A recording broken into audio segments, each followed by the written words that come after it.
हे प्रचंड मोठं नुकसान, अगणित असं अपरिमित शब्दसुद्धा कमी पडेल एवढं मोठं नुकसान. एकतर ते काय पवार घराण्याचं नुकसान नाही झालं किंवा एका पक्षाचं नुकसान नाही झालं.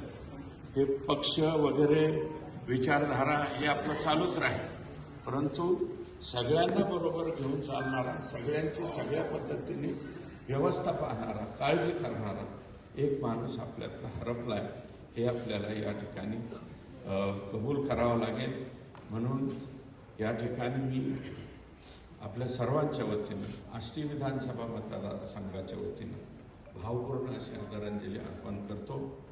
धोंडे साहेब म्हणाले त्याप्रमाणे देवाला विनंती करतो की हे देवा, आमच्या दादाला निश्चितपणे चांगल्या ठिकाणी जागा द्यावी. एवढं मोठं समाजासाठी त्याने काम केलं, रात्रंदिवस काम केलं.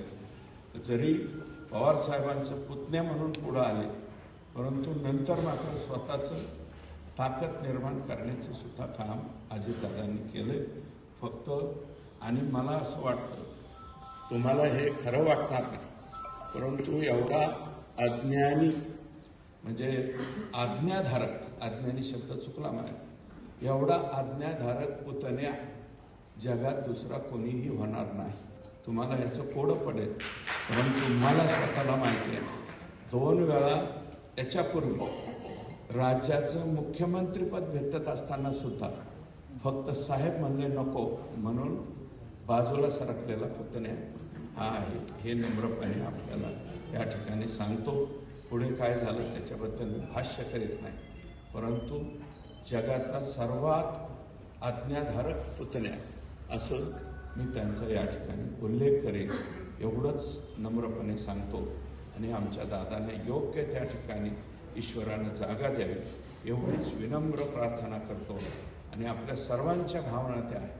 काही जण डोळ्याच्या बाहेर अश्रू काढू शकत असतील, आपण नाही काढू शकत, पण भावना जी आहे मनात ती काल तर मलाही आवडता आलं नाही, परंतु तुम्हाला सांगतो अनेक लोकांना अनेक अनेक अनेक अनेक घरादारातल्या लहान लेकराला सुद्धा वाईट वाटतं. लहान लेकरं सुद्धा रडली त्या दिवशी हे घडलं.